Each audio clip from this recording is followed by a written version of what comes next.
Hey, what's up, everybody? Welcome to another episode of Create, Launch, Monetize podcast. Hope your week is going very, very well. Today, I'm here with Andrew Maffettone, who is an e-commerce marketing focused entrepreneur with over 15 years of experience in the industry. He is the founder and CEO of BlueTuskr, a full service marketing agency for e-commerce sellers to help brands expand their reach through robust digital strategies, targeted media buying, and data-driven analysis, as well as a fellow podcaster and host of the E-comm Show. So, Andrew, welcome to Create, Launch, Monetize. Thanks for having me. Looking forward to it. Man, I'm really excited because I have a Shopify store, and we created a couple years ago a t-shirt company called LYB Clothing Inc. And LYB stands for Live Your Brand. And so it's done fairly well. I mean, I'm not super pumped, but it's going to get there. It took a lot of It's learning. early. Yeah. It took a lot of learning at first. I don't want to hire somebody to build a Shopify and do all the marketing, whatever. I like to figure things out. That's kind of like entrepreneurship. But what I do enjoy is when people are see me at the airport or they're walking around, whatever. They see one of our shirts and they're like, "Hey, man, that's a cool shirt. Like, where'd you get that?" I'm like, "Oh, it's ours. Like, we own the brand." So here's a link. Go ahead and check it out. And then all of a sudden I get a sale or two. So that's the coolest part is people see it and then, they want to be a part of it. Nice. How often does that happen? Does that happen enough? You want it to happen more, I assume, right? Of course, but it happens probably I'd say probably every couple months, every other month, every couple months or whatever, because I'm flying out, I'm speaking somewhere. Usually when it happens, I'll be at an airport. Like one of our shirts says, "I don't make excuses, I make results." And they're like, "Oh, it's such a cool shirt." I'm like, "Yeah, man, pick yours up at lybclothinginc.com." And people do all the time. Nice. So what made you want to start? Yeah. What made you want to start a shirt brand? well, Apparel brand, I should say. I you go to the Buckle or you go to different, clothing stores, whatever, and you're trying to find something that really represents you. I got tired of, man, I wish I had this, or man, I really wish I could find this. So instead of keep on searching for it, I just made it. I just started making the shirts that really represented me or what my flavor was, my brand was, so we just put a bunch of like motivational quotes and sayings and all kind of stuff like on t-shirts, and people really enjoy it. Nice. Yeah. Sounds awesome. I'm going to check it out. Yeah. Put it in the show notes. Put it in the show notes. So let's talk about what you have created. I mean, you created a podcast and you also created a company. So talk about that. I started BlueTuskr in January of 2020, right before the pandemic happened. It was actually a spinoff of an agency that I was a partner at prior to that. We started that agency in, I believe it was like middle of 2016, and then we exited that in late 2019. That agency was also very e-commerce focused, a little bit slightly different with the approach, but basically with BlueTuskr, I spent years in-house at places. I'd owned other agencies before I started my career in e-commerce. And really one of the things I noticed was you'd end up hiring like all these agencies, all these contractors, and, all these different people you'd outsource to, and none of them really talked to each other. So there was no way to get that, kind of strategy, cohesiveness, and make sure that everyone knew what the goal was and what we were all doing. And it ended up like really hurting the overall marketing approach because like my email guy would have no idea what social's talking about. And if we put a campaign together, no one really knew about it. And then they'd ask for stuff at the last minute. And then the Google Ads guy had no idea what the SEO guy was doing, even though they overlapped. There's a whole issue. And it basically became most of my job was just dealing with the people that we were outsourcing and trying to get them. It's like herding cats. Mm-hmm. And so I started looking into full service agencies.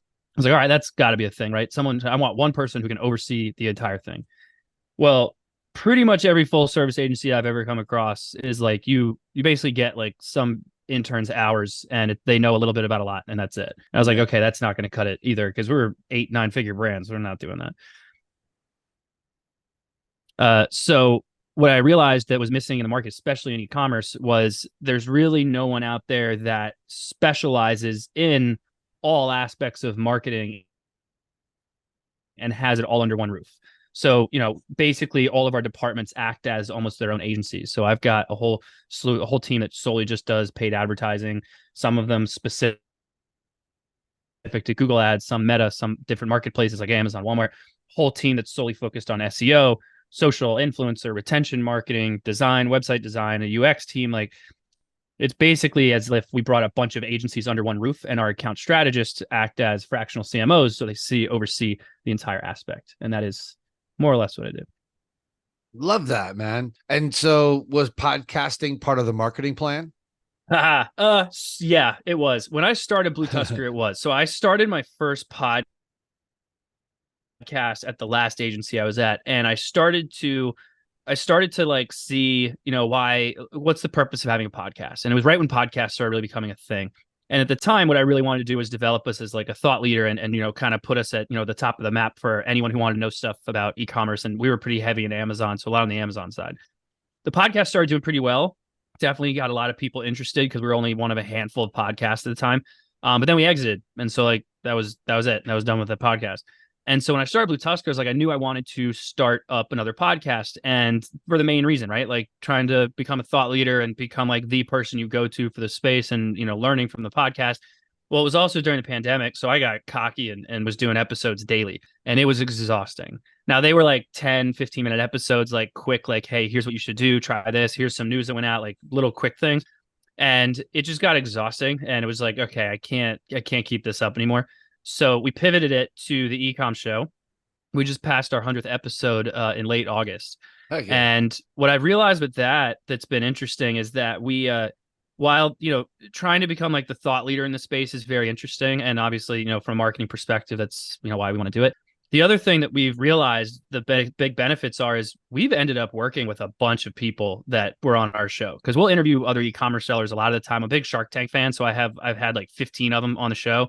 And then we'll also have vendors and stuff like that who come on the show and etc. All that fun stuff. But a bunch of the sellers we work with, it's just natural conversation. We're just, BSing around. I'm trying to learn about their business. And it just so happens they bring up something, go, hey, you know what? That's an interesting thing. You should try this. And then after that call, they're like, hey, do you guys do that? And then it turns into a sales thing. So now it's also direct lead flow, which is great. But then with the vendors, it's also just a matter of like keeping my ear to the ground. What's everyone learning about? What's everyone know? What's some news that happened that maybe I missed over?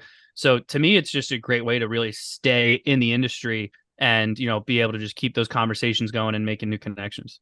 That's awesome. Very, very, very cool. I tell new podcasters, we launch a bunch of podcasts for people. And I tell people that want to launch a show, if you want amazing guests on the show, and let's say you're a coach or whatever you do, you have a service, interview potential clients. Well, I mean, why not? Interview potential clients. You might give some kind of nugget, some kind of value, some kind of golden grenade that explodes and goes, I never thought of that. And then you look like the expert and you look like the person with authority on and knowledge on the topic. So absolutely, you should be interviewing people that maybe you'd want to do business with, or maybe they're your ideal client, or anything like that. Well done. That's awesome. Yeah, exactly. Perfect. That, and then you blast it out everywhere, and it's a ton of extra content. And I have a video editor and an audio editor that chop it all up, and it turns into social content. And like we do weekly episodes, and one episode turns into like 10, 15 pieces of content that ends up going out. So that also makes just ongoing marketing a lot easier. Oh yeah, for sure. For sure. So what was the launch process like? We have processes for books and podcasts and businesses that we launch. We have kind of our own like step-by-step process. So what was your process for launching your business? Ooh, for launching the business, I'm very much, as soon as I think of something that I think is going to work, like I'm definitely more on the executing side of, you get a lot of entrepreneurs that are like idea people, and then they tell someone to go figure out how to do it. I'm more of like no, I want to do it. And so while that ends up, bandwidth becomes an issue, as soon as I think of something, like, I'm doing it. So I did have a bit of a process mapped out. That was technically the second agency I had exited. So like at this point, like I kind of figured out, I knew what I needed to do. But it was also a pretty nice exit. So like I wasn't in a rush to like all of a sudden like, had to do anything. Like I was just kind of taking my time getting it going. And one of the things that I knew I needed to do that I did right away was I need to start creating content and marketing myself, because starting SEO, starting a podcast, things like that, it's not going to do anything for you for 6 to 12 months, if that. So it's just a matter of like get that moving, because by the time it actually starts doing anything is when I'm going to need it to bring in some business for me. So the first thing I started doing was doing some SEO stuff, had a writer helping me out, had a guy helping me with video content, doing the podcast and stuff like that. So that was from a marketing perspective. And then internally, I knew how the business needed to be built out. I needed to have specialists in certain areas. But when you're starting off an agency, I can't go out and be like, okay, let me go hire the best SEO person in the world right away and the best social person. Like, it just doesn't work that way. So what I had to do was figure out what assets do I have available to me. I already had a really nice connection in the industry, so I knew that getting in touch with other e-commerce sellers wasn't going to be that big of a problem. But what I needed to figure out was like, okay, what are most of them really focused on? And at the time, it actually was SEO and content creation. And so I looked into finding someone that was kind of a content manager, which is a little bit more of a broad term, but I would bring in specialized contractors for certain projects. And then as we started to bring in more and more recurring business or larger projects, then we would expand into bringing people in full time and starting to build out each individual department underneath all these different areas. So the process really kind of in the beginning, when you're starting off, you're sub 7 figures, like you gotta be malleable. You got to change stuff. You've got to have, especially from a service side, you've got to have a lot of contractors in case in case some business doesn't work out. You've got to be able to adjust some things there. So hiring people full time is a very serious thing for me, because we bring someone on. I have never had to downsize, and I'm trying really hard to never have to do it in my life.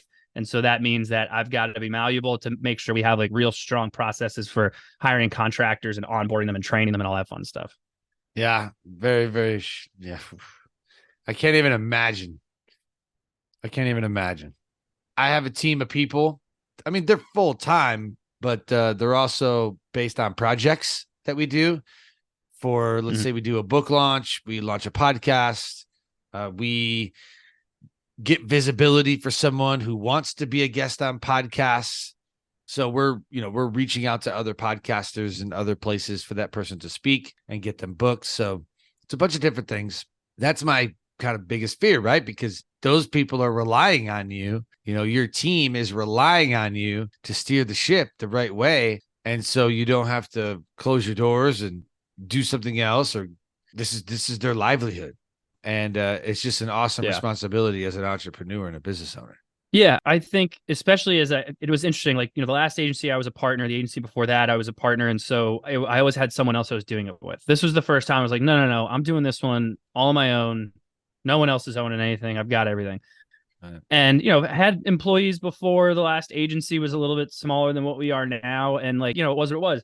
But at this agency, the way I've structured some stuff, I've got some people that are making a pretty decent living. And then I've had people get engaged. I've had people buy homes. I've had people like relocate, and like they're no longer living with like a roommate. And like seeing those things of like the internal employees, of like being able to like help them afford to go through life, and that they feel comfortable enough to make those life decisions. That was a really cool thing to see and hear from the team that I wasn't prepared for. I didn't think like, oh, one day, you guys will be able to retire off of us. Like that was not in my mindset at all. And seeing that come to fruition is very cool.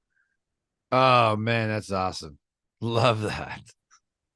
The monetization part of the business, a lot of times when people are building a business, they create a company, or like their company structure, they create their marketing. Everybody knows what they do. Everybody knows what they sell, but not a lot of people design the category. They design company, they design a product, program, or service, and then they stop there, and then they wonder why revenue is not coming in. Well, how come someone's not buying my stuff?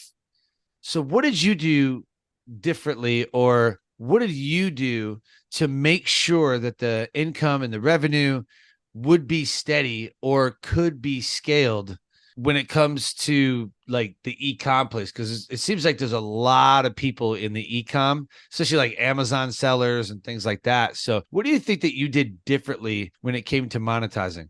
Yeah, I mean, shit, there's a ton of e-commerce sellers, especially during that. We got Right. lucky with the timing. Like we started January 2020. By March of 2020, everyone and their mother was forced to shop online, and people were starting e-commerce businesses left and right. So it was great. Now, the really, the smaller sellers, the ones that like just launched a Shopify site and kind of threw up a template to just try and see if they can get some stuff sold, not really our forte, because we try to work with people that are actually like building a business. Not that there's anything wrong with it. It's just at our price structure, it doesn't make any sense. So what we did that was our biggest differentiator, because there's a lot of Amazon specific agencies. Then you get a lot of like people that do Google ads that also specialize in e-commerce, or they do email marketing with like an e-commerce specialty to it. Like we wanted to really differentiate ourselves by no, we are just e-commerce, but our approach is omni-channel, which effectively means all aspects of online marketing, right? So because we have such a background with Amazon and Walmart and eBay and Chewy and Wayfair and all the different marketplaces out there, but we also have a strong team that focuses on their own like D2C websites. We actually develop omni-channel strategies that we pivot side to side depending on what the brand needs at the time. So like if you're selling on Amazon, right? You launch a brand new product, it's like starting a business all over again, because you can't leverage any of your data from other products that you sold. So launching a new product is a nightmare. So scaling an Amazon business is a process. So what we started to do was build their brand from an off Amazon perspective, start getting social media followers, email subscribers, organic traffic coming to your site that you're pixeling. And we would actually figure out if they're interested in shopping on Amazon or not. And so if a business was to launch a new product on Amazon, we would pivot all their marketing to just go straight to Amazon. Benefit from like there's like a 30 to 60 day honeymoon period where Amazon's a little bit nicer for your rankings to see if the product will take traction. Mhm. And so in that time period, we jam a bunch of marketing that way. We do offers and all this stuff so that they get the benefit of that. Once they're outside that period, then we just go back to the website so that that product on Amazon starts to do well, brings in a lot more revenue. It's a great customer acquisition channel that then comes into the website. So our biggest Wow. differentiator was we have specialties across all of them that we know how to manipulate your marketing based on what the business needs at the time on whichever channel you're selling on. Wow, that's really smart, man. Thanks. Do you think that the ads were more of a key over? I mean, SEO is, I don't think, ever going to be dead, but I worry with Chat GPT and other AIs coming out that maybe SEO may not be as prevalent. So what's working for you right now? We're a little all over the place. And in fact, we just started advertising recently, and I'm still like, I'm guilty. Like our paid ads team can't stand me, because we deal with clients all the time where they're like, hey, we turn these ads on, we let it run for like 2 or 3 weeks, and like you got to bring in data and figure out what's working, especially if it's a completely new account. And so they're like, oh, it's not working, let's turn it off. And I'm always like, relax, we got to bring in enough data to figure out what's working, and then we adjust. In the beginning here, it's an investment into the data. But I'm sitting here running my own ads, and I'll run it for like 3 or 4 weeks, and I'll be like, it's not working, and I'll turn it off. So I just started running them, and I'm just trying to let the team take it over eventually, because they're better at it than I am anyway. But the ads I couldn't speak to, because really we just started doing them. The SEO has been great. We, a lot of traffic to the site. It's not a common approach for a lot of agencies. Typically agencies just throw up a website, say what their services are, and like that's it. But I wanted to have a media outlet extension where I knew that people would start coming to us to like learn things or to find out about something new that's going on or whatever. So obviously the podcast helped. All that gets turned into blogs and transcribed and put into a YouTube video. We have blogs going at all times. I have a guy whose sole job is to just create tutorial videos. So he does a video, puts it onto YouTube, like how to connect Facebook to Shopify or something like that. We pixel, obviously, everyone who views the video. We know they're interested in Shopify stuff. That gets transcribed and put into a blog. So that starts to rank us better. So now the SEO takes off a lot. But by having all of this additional media content, now we've got a lot of like vendors, like partners of ours that want to sponsor stuff. They want to have their stuff on our newsletter, or they want to have like a YouTube video or something. So we've gotten a little bit extra revenue out of that stuff. But by us having these conversations with them and just getting to know them, they also start sending us leads. And so it's a mix of referral business from existing clients, and then of course from partnerships that we've got. Referrals are always nice. Referrals are Man, it's like the Oh yeah. lifeblood sometimes. I know. That's the big takeaway that I always talk to my team about is, we sit here and we know a client we're going to work with that's going to be really easy to market because they've got a great product. The product pretty much sells itself. Our job is just to get it in front of people and then they eventually convert. So we obviously need to take a lesson from our own clients. And we always sit down and go, no matter what service we're doing, it's not perfect. It's always got to be improved. How can we, get deeper in some of the data? How can we make sure reporting is easy for these clients to understand? Like, what else are they missing? We need more communication, like constantly improving our product, which is effectively a service, because I know when someone comes to us for A, then I don't have to worry about losing clients. So every new client is just a cherry on top. But then B, the referral business is the easiest to close. They come in, they go, so-and-so said you do great. And they go, yeah, we do. And then they go, awesome. And then they just sign.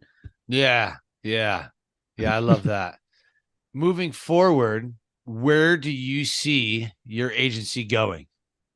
So I'm really interested in the media aspect of expanding it into outside of just services and becoming almost like an e-commerce media outlet. There's aspects of that being something that we're going to start digging into soon.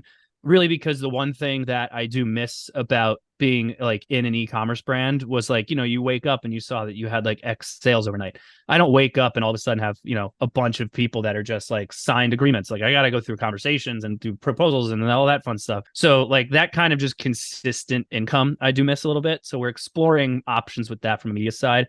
But really, the overall growth of the agency, what we're focusing on right now is probably into next year, probably later next year. We're looking at acquisitions in terms of either building out deeper into certain services that we might need to, or expanding some of our services that, we feel like we're not that strong in. So figuring out which way of that. So we'll probably look into those things. And then from there, what I'm hoping to do within the next like 3 to 5 years is really start looking at either truly partnering with some of these brands and actually doing more like an equity share where, we provide our services for a piece of the business, or we're actually going to be looking into just acquiring some of these e-commerce sellers and doing a little bit of, I don't want to say like a true aggregator business, but starting to bring some of them up under our wing. Wow. Very cool, man. So would it be like a whole different department or just Hopefully. like another leg of the business? My stance on when you own a business is all you really need to do is know what assets you really have available and how to use them, right? It's if you have the right tools and you know how to use the right tools, you can get the job done. Yep. And so I look at what assets we have, and I'm the owner, so I'm wildly biased, but I think we have hands down one of the best e-commerce marketing departments I've ever worked with. And so what we're missing is operations, and I hate operations, fulfillment, inventory, all that kind of stuff. I'm horrible at it. So our thought is as we start to scale out here, and we have a full marketing team, do we look for these brands that really are great at operations but suck at marketing? Perfect. I'll happily provide X services for free, for a percentage of the business if I'm pretty confident in the product. Or look at like, I'm going to acquire you and I'm just going to pay your operations team to keep doing what they've been doing because I don't know what I'm doing there. So it's that aspect of like, I know where we're really good, and there's a bunch of companies out there that are great at operations and horrible at marketing. And I think that's a very interesting approach that we could look at down the road. There you go. All right. I love that. And with the podcast, how involved is the podcast for your own marketing and for your own branding? It's very involved. I mean, you think like obviously I'm on this one, right? So Right. they, to me the podcast side, it's great for the stuff that we spoke about already with lead flow and just kind of keeping your ear to the ground in the industry. It's also obviously, as I mentioned, like fantastic for content creation, things like that. But what I use the podcast for when I'm a guest on them, like this one, I use this to create kind of like a reel of all of the different podcasts I've been on, with video editors. So he'll throw all the logos in there and then just do clips of them and blah, blah. That gets sent out to different like conferences and events and things like that, where I'll go and I'll speak in opportunities there. So if you want to get onto the stage, this is a great way to like start that process so that you can kind of build it out from there. Right. Because when I get to sit down in front of someone and speak to someone, it's much easier to sell them. So the stage side of things and being on a podcast and speaking to them directly, that stuff works great. So that's kind of what the game plan is anyway. Heck yeah, man. Well done. Yeah. Same way. Same exact way, man. You never know who you're going to meet. You never know what kind of conversation you're going to have. Businesses have been started on the show. Like, it'd be really, really cool if we did this. Like, oh man, then we could do that and this and that. And we just totally create like a business from scratch. And then, it becomes something. So yeah, man, I totally get that. Exactly. Yeah. Is there anything that Yeah. we didn't cover that you would like to discuss today? Oh man.